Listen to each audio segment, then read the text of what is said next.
अलग देश का विचार सामान्य मुस्लिम परिवारों का नहीं था, बल्कि कुछ कट्टरपंथियों का था, जिसको कांग्रेस के कुछ नेताओं ने खाद पानी दिया ताकि वे सत्ता के अकेले दावेदार बन सके।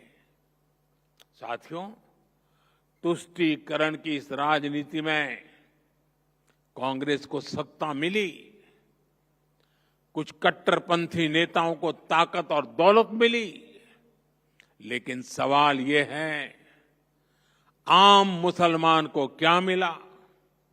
गरीब पसमानदा मुसलमान को क्या मिला?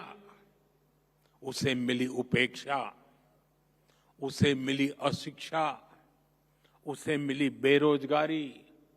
और मुस्लिम महिलाओं को क्या मिला? उन्हें मिला शाहबानो जैसा अन्याय।